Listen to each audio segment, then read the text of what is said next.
Ouais, je vais commencer déjà par me présenter. Donc, je suis Franck Pressia, je suis responsable du pôle environnement à la direction de l'ingénierie de la Compagnie nationale du Rhône. Notre entreprise est concessionnaire du fleuve Rhône, du triple point de vue de la production d'énergie renouvelable, de l'énergie hydraulique, de la navigation, de l'irrigation et depuis au moins une décennie, on a intégré aussi la gestion des aspects environnementaux et ça depuis la frontière suisse, en aval du lac Léman, jusqu'à la Méditerranée. Donc la CNR porte cette production d'énergie renouvelable et accompagne tous ces projets d'action environnementale. Et on est là aujourd'hui pour parler justement d'innovation au service de la biodiversité.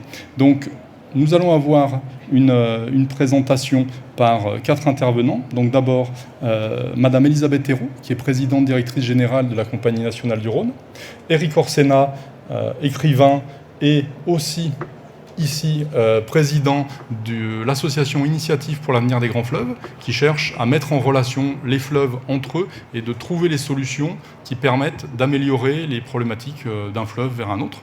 Et ensuite, nous allons avoir aussi les interventions d'Arnaud Collin, donc, qui représente l'Alliance internationale Vigilife, et Vincent Prier, qui est scientifique chez Spygen et grand spécialiste des techniques d'ADN environnemental. Le déroulé de la session, Arnaud vous présentera déjà dans un premier temps l'Alliance Vigilife et l'objectif d'aller vers un observatoire mondial du vivant. Ensuite, Vincent présentera ce qu'est l'ADN environnemental de manière assez simple et courte. Ensuite, Madame Hérault présentera le Rhône et toutes les actions d'innovation pour le vivant, notamment Vigilife et l'ADN environnemental. Ensuite, Éric Orsena abordera la question de la santé des fleuves et de la santé des hommes. Et ensuite, Vincent vous présentera plus dans le détail le programme Fleuve Sentinelle, qui est un des programmes associés à Vigilife. Et ensuite, après un mot de clôture, nous serons à votre disposition pour répondre à vos questions. Bonjour à vous, ravi de vous voir parmi nous. Donc l'idée effectivement c'est de vous présenter une toute nouvelle initiative, non pas qu'elle n'a pas travaillé depuis jusqu'ici, depuis aujourd'hui, parce qu'il y a de nombreux travaux de recherche et développement qui ont été réalisés et qui vont vous être présentés, mais qu'elle prend un essor supplémentaire dans sa structuration et je suis en charge d'appuyer la structuration de l'initiative avec notamment les partenaires qui sont autour de la table.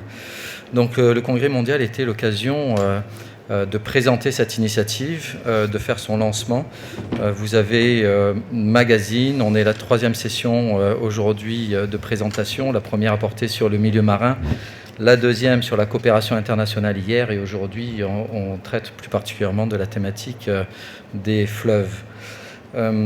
Donc l'idée c'est aujourd'hui de réunir les expertises, les acteurs autour donc d'une plateforme en faveur de la connaissance, de la surveillance et de la protection du vivant grâce à l'innovation technologique et plus particulièrement l'ADN environnemental. Pourquoi cette initiative ?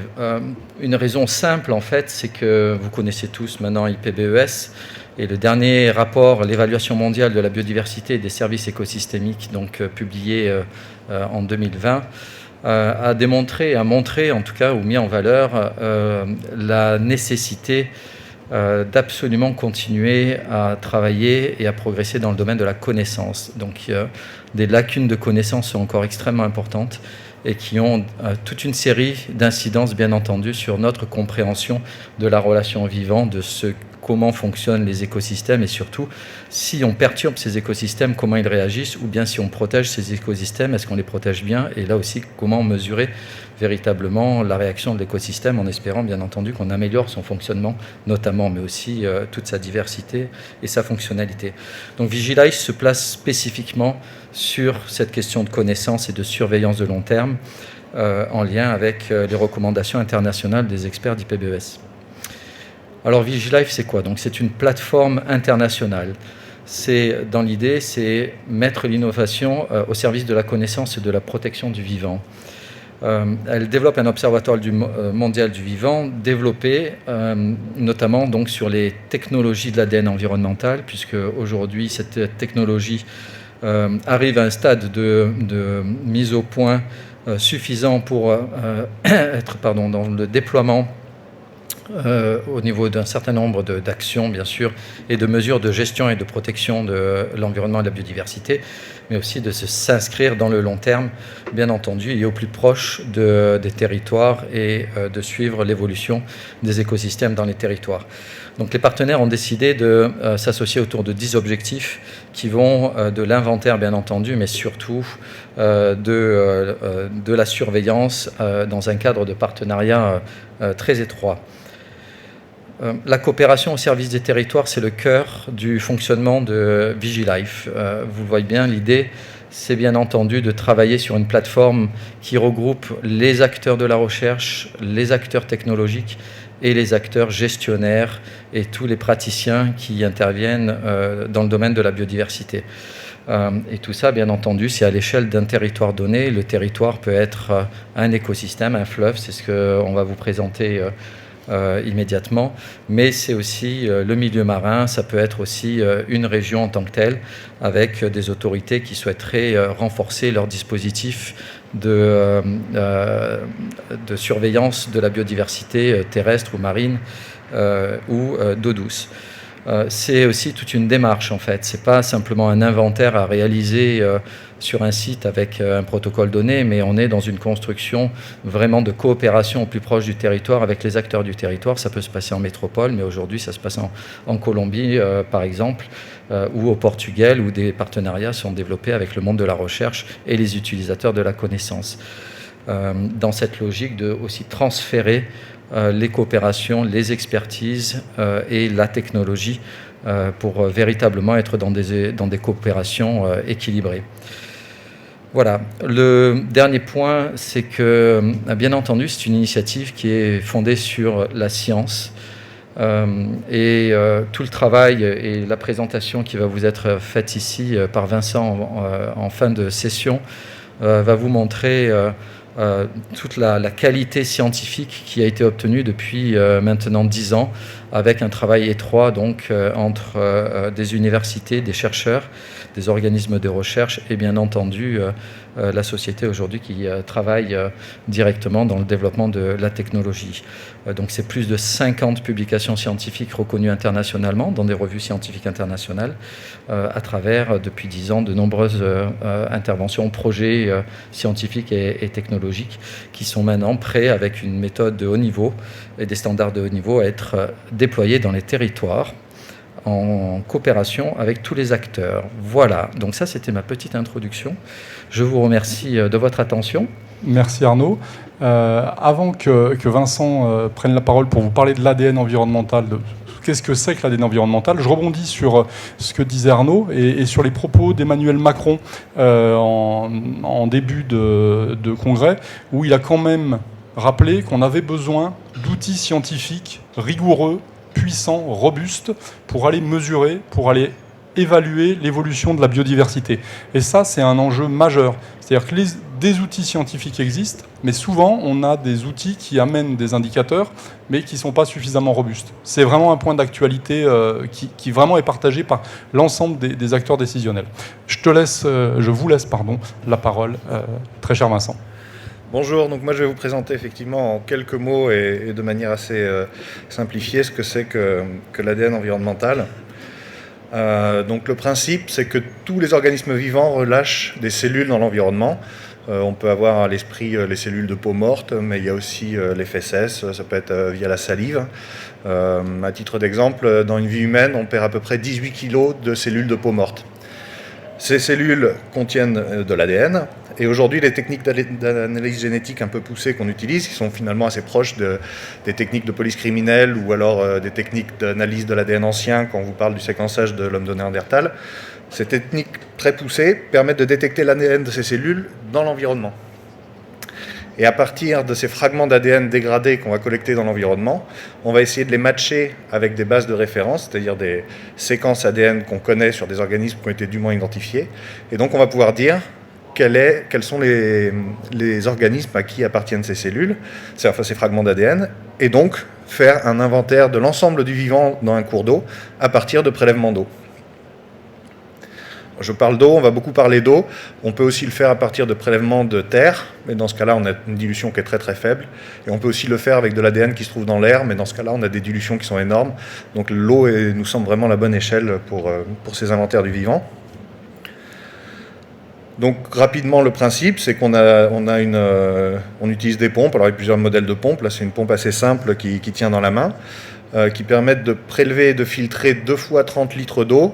Donc sans aller plus loin dans les détails, les volumes d'eau sont importants. On sait que plus on prélève, plus on va avoir une bonne probabilité de détection des animaux qui se trouvent dans l'eau. Avec un matériel évidemment qui est stérile, puisqu'on craint avant tout les contaminations. Contaminations qui peuvent nous amener à des faux positifs, c'est-à-dire détecter quelque chose qui n'était pas en fait dans l'environnement là où on était. Donc ça, c'est vraiment là qu'on est obligé d'avoir des très hauts standards de qualité pour éviter ces problèmes de contamination.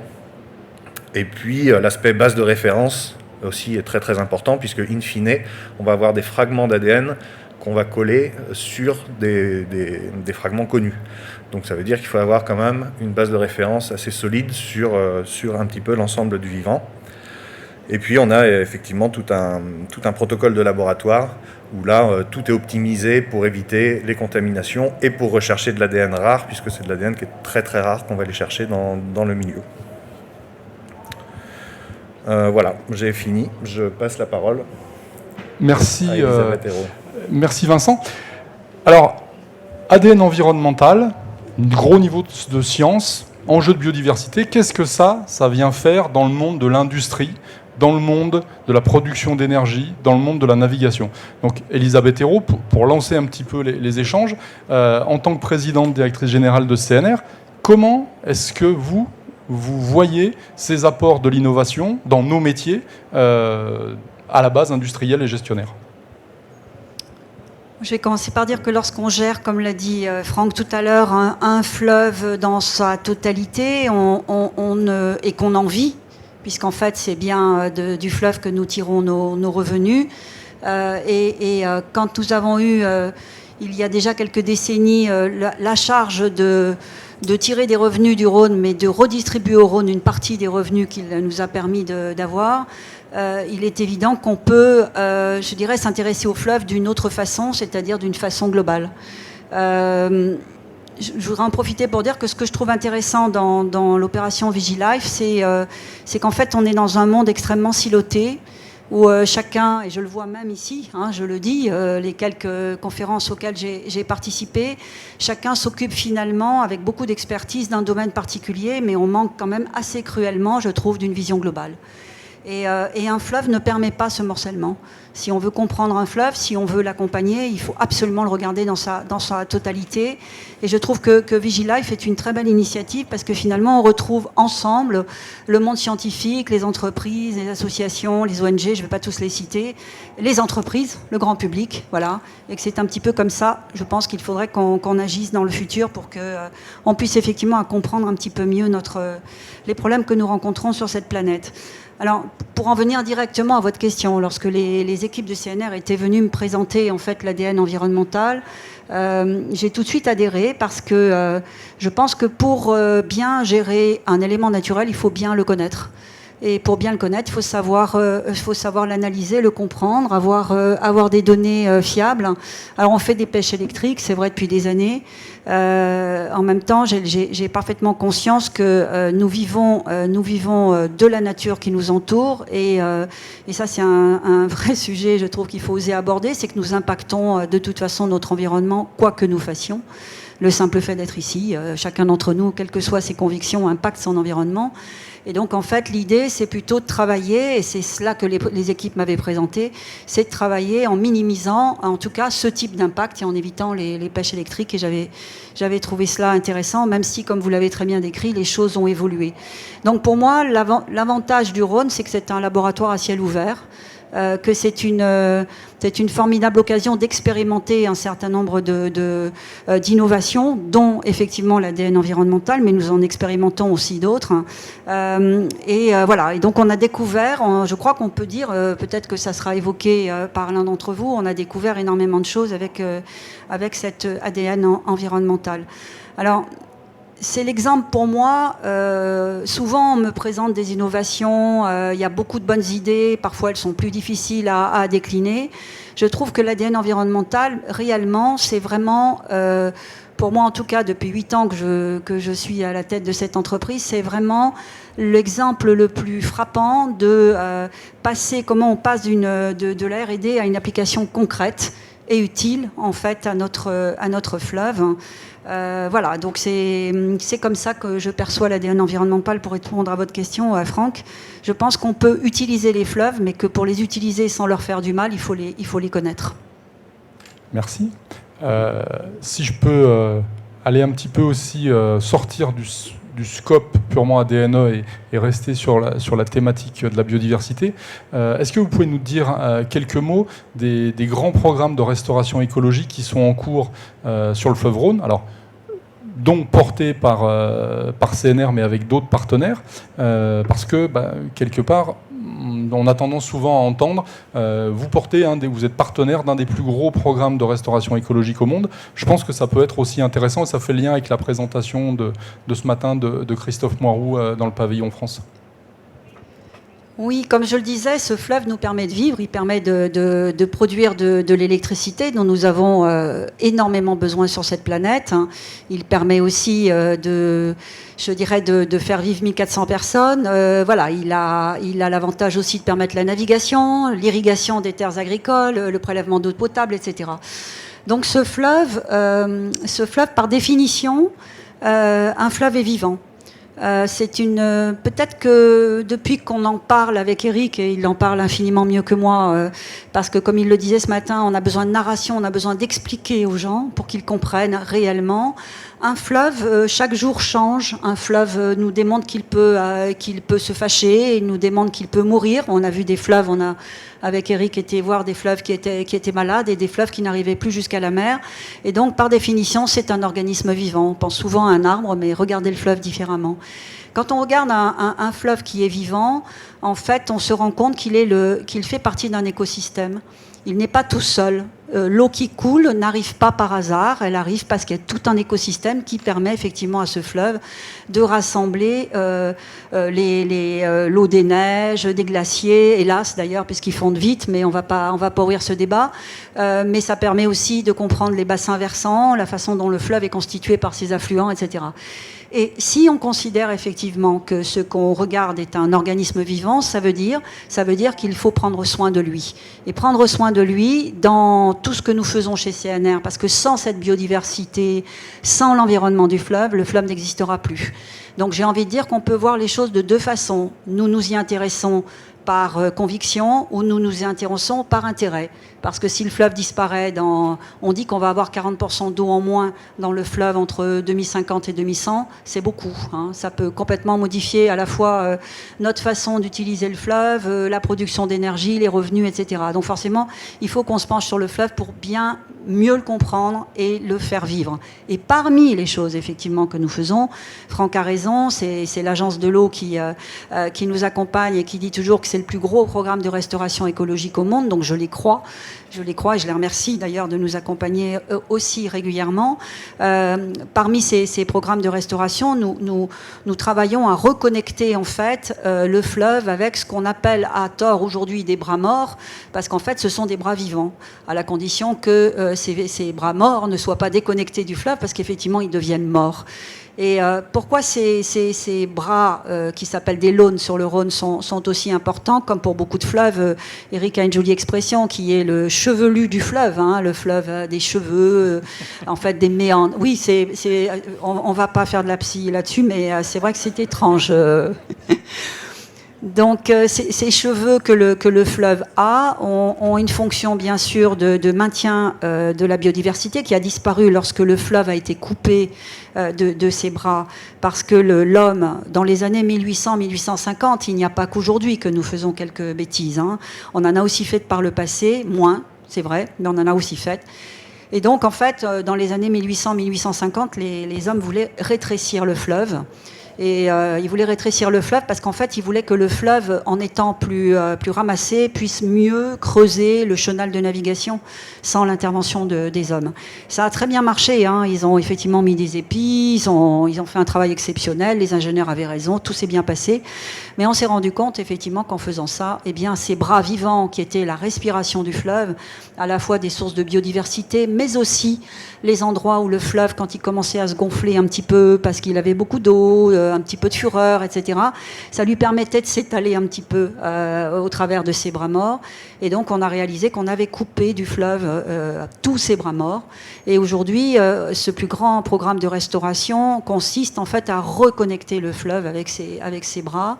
Et c'est un travail qui nécessite de très très grandes expertises, compétences et aussi beaucoup de financement, je le précise quand même, parce que on a dépensé beaucoup d'argent pour faire les digues et on en dépense encore plus pour les démolir. D'ailleurs, ça doit nous interroger sur certaines de nos actions actuellement. Mais voilà, donc c'est ça le plus grand programme de restauration. Et on a restauré, j'hésite toujours, 170 km de bras morts. Ouais, autour de 80 bras annexes. Voilà. Autour de 80 bras et 170 km, ce qui est déjà un beau programme. Mais Christophe, je crois, en a parlé. On a encore beaucoup plus à faire pour que le fleuve retrouve non pas ce qu'il a été il y a des milliers d'années, hein, c'est pas ça le sujet, mais qu'on puisse respecter cet organisme vivant tel qu'il le souhaiterait s'il pouvait parler. Merci Elisabeth. Alors le lien avec ces projets de restauration et l'ADN environnemental, c'est qu'on a besoin de suivre ces milieux avant, pendant et après restauration. Donc on y viendra, mais ça fait partie du scope. On parle de biodiversité et on parle de préservation de la biodiversité. Mais la biodiversité, c'est aussi les bactéries, les virus, ces pathogènes qui parfois nous veulent du mal. Souvent, nous veulent du bien, mais on connaît plutôt ceux qui nous veulent du mal. Et donc, typiquement, l'ADN environnemental peut être un outil pour aller investiguer cette part de biodiversité très petite, invisible à l'œil nu, qui peut être vecteur de choses très positives, qui peut être vecteur de maladies. Et comme nous avons un représentant multicarte qui est aussi ambassadeur Pasteur et puis qui est aussi très impliqué dans des activités de cochon, dont il vous dira peut-être un mot, avec la santé des hommes et la santé des fleuves. Eric, qu'est-ce que vous pouvez nous dire ? Alors bonjour. J'ai été très passionné par votre présentation parce que j'avais l'impression de revoir la vie de Pasteur 150 ans avant. Il se trouve qu'à la suite de hasard et de manigance, j'ai été élu au fauteuil de Pasteur avec une illégitimité totale et j'ai un peu travaillé. Donc j'ai fait une biographie de Pasteur. Et ce qui est le plus pertinent pour raconter Pasteur, c'est le traité de commissaire Maigret de la science, comme vous. C'est-à-dire, il allait voir sur le terrain, dès qu'il y avait une maladie, on l'appelait, en disant « qu'est-ce qui se passe ?» Parce que jusqu'à lui, on soignait tant bien que mal les conséquences des maladies sans en connaître les causes. On ne savait pas d'où ça venait. Et il y avait une formule qu'on employait tout le temps qui était « génération spontanée ». Et on peut dire que nous aussi, on a l'impression que ce qui arrive à l'environnement, c'est une génération spontanée. Pendant longtemps, qu'est-ce que c'est que, par exemple, le déni de l'évolution climatique? On dit c'est arrivé comme ça. C'est-à-dire aucun lien avec l'activité humaine. Donc, la science, c'est chercher des causes. Donc, de la même manière, il cherchait des causes. Il cherchait des causes en cherchant les responsables des maladies. Alors c'était des microbes, puisque à l'époque, ils ne pouvaient pas voir les virus, puisqu'il fallait des microscopes électroniques. Et ce qui est fascinant, c'est qu'il a trouvé le moyen de soigner la rage sans voir le responsable de la rage qu'on a pu voir qu'en 1935. Donc ça, c'est très très fascinant parce que c'est exactement la même chose. Vous allez sur le terrain et vous voyez le responsable. Ou le responsable, ou en tout cas la trace de quelqu'un qui a déjà existé là dans ce domaine-là. Donc moi, ça m'a frappé parce que c'est exactement la même chose. D'autant plus que Pasteur le disait, vous buvez quand vous buvez de l'eau, 80% de vos maladies. Donc, on retrouve un peu ce mécanisme-là, c'est-à-dire de chercher la cause, premièrement.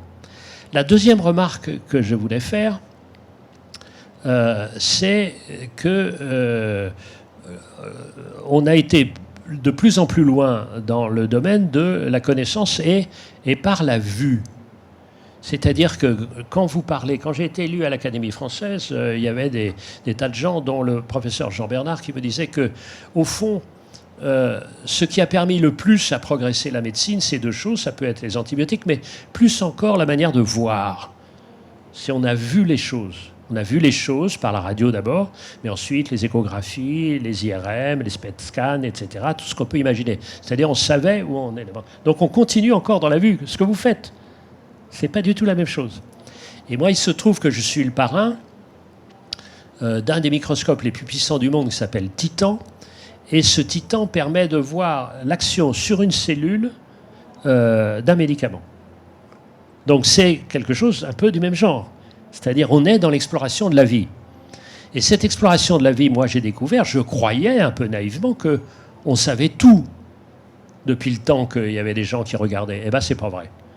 Il se trouve que là en ce moment je travaille avec le Muséum d'histoire naturelle, figurez-vous, sur les chauves-souris, et on ne sait pas du tout comment expliquer le fait que les chauves-souris accueillent en elles, sans en être malades, des virus particulièrement pathogènes. Pourquoi ?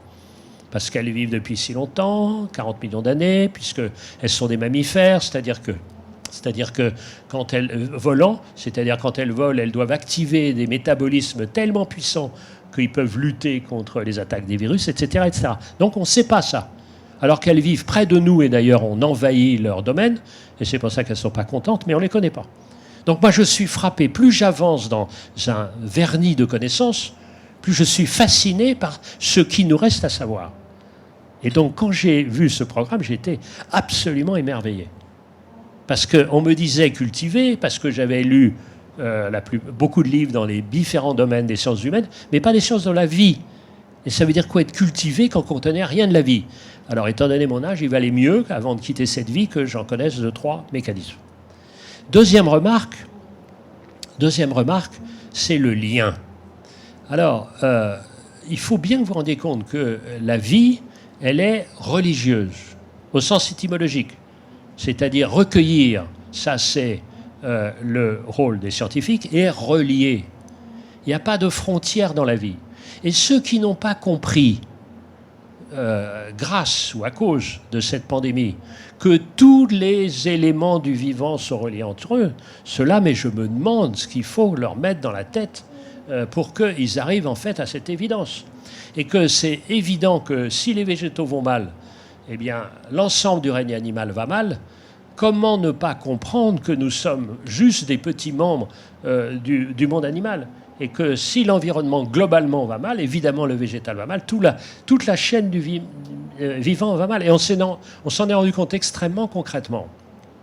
Il se trouve que je suis navigateur, que j'ai vu un peu partout, en plein milieu de l'océan, comme vous le savez, vraiment des zones à la fois quasi stables, des continents de plastique. Et on s'est dit, tiens, génération spontanée, toujours la même chose. Toujours la même chose. Pour exonérer les responsabilités, on dit génération spontanée. Eh bien, ça venait d'où? Des fleuves. Et c'est pour ça qu'on a on travaille à la Fondation Tara, parce que tout ce qu'on met dans les fleuves se retrouve dans l'océan. Mais par cinquantaines de tonnes chaque seconde, un peu partout dans les océans. Donc c'est ce mécanisme du lien qu'il faut comprendre. Donc ce qui me fascine, c'est les deux choses.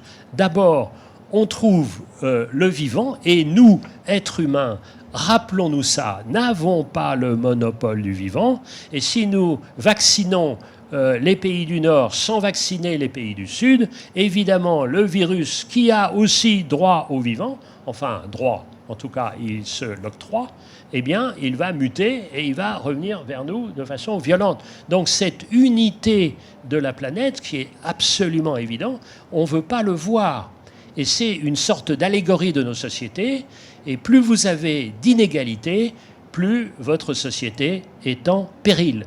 Donc vous voyez, ces mécanismes-là, si on ne comprend pas les leçons de ce virus qui est, pour être franc, pour l'instant, relativement gentil. Alors franchement, c'est à désespérer. Et désespérer n'étant ni dans ma morale, ni comme ça, ni dans, au fond, la réalité des choses, je ferme ma gueule. Merci Eric pour cette mise en perspective. Point très intéressant, la relation entre le scientifique, l'approche scientifique, l'inventaire et la transmission. C'est le cœur de Vigilife, de développer une utilisation sur des très hauts standards scientifiques avec un accompagnement et un renforcement de compétences. Et donc ça, appliqué à différents types d'écosystèmes, et notamment les fleuves. Donc je vous laisse la parole, Vincent, pour nous parler justement de ce fameux programme Fleuve Sentinelle qui a une ambition d'aller inventorier, connaître et aider à la préservation de la biodiversité dans les plus grands fleuves mondiaux. Fleuve Sentinelle, l'idée c'est vraiment d'avoir une surveillance à long terme des écosystèmes aquatiques. Ce que je n'ai pas dit tout à l'heure en présentant l'ADN environnemental, c'est que l'intérêt de la méthode, c'est qu'elle est standardisée.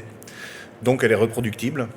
Et puis elle peut être mise en œuvre par un peu n'importe qui. Donc il n'y a pas forcément besoin d'être un expert pour aller faire de l'ADN environnemental. Il faut avoir une petite formation pour le faire correctement. Mais en tout cas, c'est quelque chose qui peut être facilement généralisé dans l'espace et aussi dans le temps.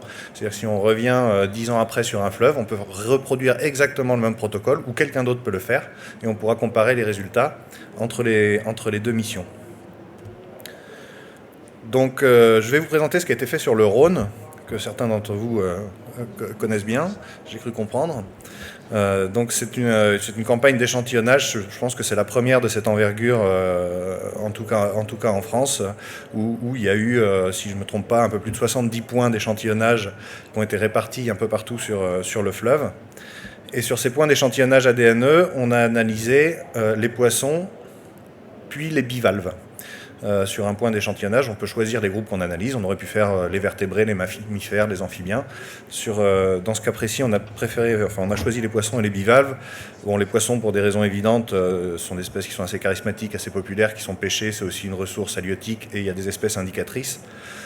Les bivalves, là, on n'est pas du tout sur des espèces charismatiques, mais pourtant, c'est des espèces très intéressantes pour la santé des écosystèmes, puisqu'elles filtrent en permanence. Elles vont intégrer tout ce qui est pollution et changement morphologique. Donc on a fait cette campagne. Sur les poissons, c'était assez bien connu, puisque comme vous l'avez dit, il y avait des pêches électriques qui étaient faites régulièrement sur le Rhône. Il y a beaucoup de gens qui ont travaillé sur les poissons sur le Rhône. Néanmoins, l'ADN environnemental non seulement a apporté des données nouvelles, et surtout a montré qu'on était complètement en ligne avec ce qui existait. On estime qu'une campagne d'ADN environnemental comme celle-là, elle résume à peu près 10 ans de pêche électrique. On va être meilleur sur l'ADN environnemental finalement qu'avec les méthodes traditionnelles. Ça, il y a une pléthore d'articles scientifiques qui le montrent pour plusieurs groupes. Ça a été le cas pour le Rhône, et je l'illustre avec ce poisson emblématique qui est de la Pron du Rhône, endémique. Donc on a une grosse responsabilité dans la conservation de ce petit poisson. Il était assez connu, puisqu'évidemment il y avait eu un live, il y a plusieurs personnes qui travaillent dessus. On a pu le retrouver en ADN environnemental dans les endroits où il était complètement inconnu, ou alors où on ne s'y attendait pas du tout, comme par exemple en plein centre d'Avignon. Donc là, on a un outil qui non seulement permet de faire ce qu'on faisait déjà avec des méthodes traditionnelles, mais aussi de le faire mieux, et finalement de le faire pour moins cher, parce que ça coûte quand même très cher d'envoyer une pêche électrique avec plusieurs personnes en même temps, avec des normes de sécurité, etc. Là, on n'est pas du tout intrusif sur le milieu naturel, on le fait du bord, ça ne demande pas beaucoup de personnel, et puis c'est très très fiable. Je vais reprendre un petit peu sur les bivalves, ça va peut-être étonner un peu tout le monde, mais il se trouve que je suis spécialiste des bivalves d'eau douce. Chacun son vice. Chacun son problème, exactement. Et donc on pensait connaître assez bien le Rhône. Moi j'habite du côté de Montpellier, j'ai beaucoup travaillé sur l'Ardèche, sur la Durance, sur les Gardons. Et j'illustre juste deux choses sur les petites cartes à côté. Donc sur la gauche, on a une bête qui s'appelle Unio crassus, qui est une espèce protégée, directive habitat, et qui intéresse tout le monde pour ces raisons-là, pour ces raisons d'enjeux réglementaires, notamment sur tout ce qui est étude d'impact. On pensait que sa limite aval, c'était aux environs de Lyon, sur la Saône. Elle était connue sur la Saône. Mais sur le Rhône, à part quelques données anciennes dans les vieux grimoires, elle était passée complètement inaperçue. Et donc vous voyez là qu'on l'a retrouvée jusque dans la Camargue en ADN environnemental. Alors j'avoue que quand j'ai vu ça, j'ai commencé à douter un peu sur la technique. Je me suis dit, est-ce qu'on n'est pas en train de se planter? Et finalement, au printemps dernier, j'ai retrouvé mes premières Uniocrassus sur l'aval du Rhône. Donc l'ADN, une fois encore, n'avait pas menti. Je me permets juste d'intervenir sur un point. C'est que des fleuves comme le Rhône, compte tenu de leur profondeur, de leur débit, de la vitesse, c'est très compliqué de mettre en œuvre les techniques classiques de prélèvement d'invertébrés ou de mollusques ou de bivalves. Et donc, l'ADN environnemental peut aussi permettre d'avoir de la donnée sur des secteurs qui sont très complexes à aller inventorier. Et c'est aussi pour ça que sur des milieux profonds comme le Rhône, on n'a pas toujours les éléments. Nous, on a développé des techniques, notamment en lien avec l'Agence de l'eau et des scientifiques, pour aller faire des dragages où on prélève du matériau et des espèces, mais bien évidemment, on est très intrusif sur ces écosystèmes. Et pour des espèces très rares en danger, aller leur mettre des coups de drague sur la tête et ensuite les mettre dans du formol, c'est pas ce qu'il y a de plus sympa. D'où l'intérêt aussi de ces techniques d'ADN environnemental pour les espèces vraiment en danger. Et je vous laisse reprendre. Non, mais effectivement... Attends, est-ce que je peux poser une question? Parce que oui. Moi, j'aime bien les biographies. Donc, est-ce que tu peux nous expliquer la raison pour laquelle et le moment dans ta vie où tu es devenu fou des bivalves? Non. Bon, d'accord. Donc, est-ce que je peux écrire le roman de ta vie? J'apprendrai sûrement plein de trucs. Alors, tu me laisses imaginer, alors. Hein? On cadrera tout ça ensemble. On va négocier. Ça déstabilise. Non, mais Eric, il faut le tenir. Hein, Juste l'autre exemple sur la droite. Donc, c'est un exemple un peu plus triste puisqu'il s'agit d'une espèce introduite envahissante. La moule quagga, elle s'appelle, qui était connue dans les années 2011 de la Meuse et de la Moselle, que j'avais trouvée en ADN environnemental en 2016 dans la Saône. Et puis quand on a analysé le Rhône, voilà le topo. Elle est passée complètement inaperçue, elle est déjà rendue dans la Camargue. Et puis depuis, elle a pris le canal du Midi, elle a traversé les Tantaux et elle est en train de coloniser le bassin de la Garonne. Ça va très très vite. Et donc l'ADN environnemental, c'est aussi un outil de surveillance de ce genre de problématique, espèce introduite envahissante.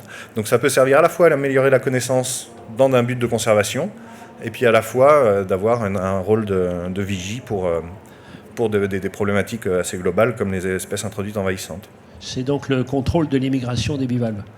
On ne contrôle rien du tout, on constate. Mais par contre, ça peut derrière permettre aux autorités d'enclencher des plans de gestion, des mesures pour justement réguler ces espèces invasives. Il faut quand même savoir qu'une grande partie de la perte de biodiversité dans le monde, c'est lié à l'explosion des espèces invasives. Troisième cause. Donc ça, c'est la troisième cause. Et donc c'est vraiment un enjeu majeur de surveiller ça de très près. Et il n'y a pas de technique simple qui permettent d'aller chercher ces données, parce qu'on est sur des bestioles de toute petite taille. Donc c'est vraiment très important d'identifier dès le début de la colonisation, parce que quand elles commencent juste à arriver, on peut agir. Quand on en retrouve de partout, c'est foutu. Après, elles s'implantent et on les a pour toujours. Un autre exemple pour sortir un petit peu du contexte franco-français, même si on est encore en France, c'est la Guyane. Donc là, il y a eu des campagnes d'inventaire ADNE qui ont été faites, notamment par l'Université de Toulouse, sur les trois principaux fleuves, donc les deux qui bordent la Guyane, le Maroni et l'Oyapock, et puis le Sinnamary au centre. Donc au départ, c'était un travail sur les poissons. Et puis, comme une fois qu'on a prélevé, on n'a pas utilisé tout l'ADN pour étudier les poissons, on n'a pas besoin de tout cet ADN, donc il reste de l'ADN. Donc sur les mêmes échantillons, un an après, ils ont décidé de faire les vertébrés pour voir. Les résultats sont très très étonnants. Alors c'est vrai que je vous ai illustré ça avec deux espèces aquatiques, donc le lamentin et semi-aquatique, la loutre géante. Mais en fait, on a réussi à attraper de tout, du jaguar, des singes, donc plein d'organismes qui ne sont pas du tout aquatiques et qu'on retrouve en ADN environnemental parce qu'ils perdent des cellules probablement sur Terre et ça doit être le ruissellement qui draine ça dans le fleuve. Et donc on retrouve des traces de ces espèces dans l'eau. Au passage, si on regarde la répartition des points, on voit qu'on a souvent un point blanc, donc absence, entre deux points noirs. Ça, c'est quelque chose qui est assez important, enfin en tout cas pour nous scientifiques. Ça veut dire que l'ADN qu'on va collecter dans un fleuve comme le Maroni, qui est pourtant un énorme débit, il vient pas de la source. On estime sur cet exemple, en particulier sur le maroni ou sur ce jeu de données, on a travaillé sur des communautés de poissons, qu'on a une détection qui va être autour de 5 km. Donc 5 km pour un gestionnaire, c'est très très bien. Si on avait 200 km, on serait embêté. 5 km, c'est tout à fait gérable. Et étonnamment, alors qu'on est sur un fleuve certes important, mais beaucoup plus petit sur le Rhône, on est à peu près sur les mêmes mailles. Exactement. C'est assez puissant pour ça aussi. Tiens, on va parler de bivalve, puisque ça fait longtemps. Mais alors pas longtemps, parce que malheureusement, je peux faire très on a un timing. Je peux faire très vite. Donc moi j'ai participé au développement de la méthode pour les bivalves avec SpyGen, et puis pour moi, comme le disait très bien Franck, les bivalves c'est en plongée, c'est compliqué, donc pour moi c'était vraiment une méthode géniale. Et puis, pendant 5 ans, j'ai échantillonné partout en France. On a aujourd'hui 450 points d'échantillonnage sur les bivalves en France. Ça donne des données vraiment très très intéressantes, surtout que sur chaque point, on a l'ensemble des bivalves, on a les micro-trucs de 2 mm et puis aussi les grosses bêtes. Donc on a publié ces résultats. Et là où ça a été très intéressant, c'est lors de l'établissement de la liste rouge des espèces menacées en France, parce que tout d'un coup, on avait beaucoup plus de données que ce qu'on avait rien que 5 ans avant. Donc là, ça a été assez révolutionnaire. Eric parlait tout à l'heure de chauves-souris. Moi, j'ai vécu l'époque où on a eu les détecteurs d'ultrasons qui sont arrivés. Avant, on capturait les chauves-souris au filet.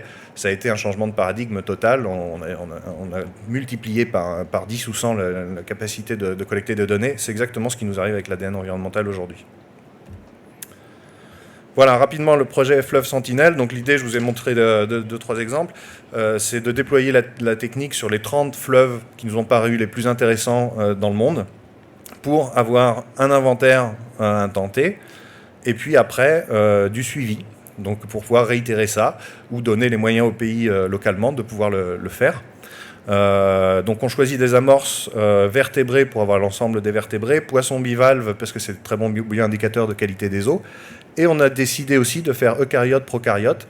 Alors là, on avance un peu dans le noir à tâtons, on ne sait pas du tout ce que ça va donner, mais ce qu'on sait, c'est qu'on va avoir énormément d'organismes qui vont permettre de calibrer un peu une surveillance de la qualité des eaux et du biomonitoring. Donc on va avoir, avec toutes ces amorces, on a l'ensemble du vivant. Donc aujourd'hui, je vous ai montré le Rhône. L'exemple du Maroni que je vous ai montré, c'était une expédition de 2017, mais j'y retourne en novembre. Donc on aura le deuxième passage pour la première fois sur un fleuve avec le même plan d'échantillonnage et les mêmes méthodes. On travaille en étroite collaboration avec le Portugal, avec Cibio, et avec eux, on va faire le Douro en 2022 et le Zambèze. Normalement, dans 15 jours, je suis en Namibie pour faire l'expédition pilote, et après, on essaye de faire le Zambèze en 2022 ou 2023. Ça, c'est les prochains objectifs. Suivront le Magdalena, et puis après, on verra, ça dépendra aussi des opportunités financières. Voilà, je vous remercie. Pour moi, c'est tout. Elisabeth, Eric, je vous laisse allez, 1 minute à tous les deux pour une phrase de conclusion. Arnaud, si tu veux aussi ajouter quelque chose, je t'en prie. Puis ensuite, on passera le micro dans la salle en espérant qu'on nous laisse un petit peu de temps, malgré le fait qu'on ait grignoté sur l'horloge. Moi, j'ai parlé avant Eric, parce que j'aime pas parler après, parce que en général, c'est pas top pour moi.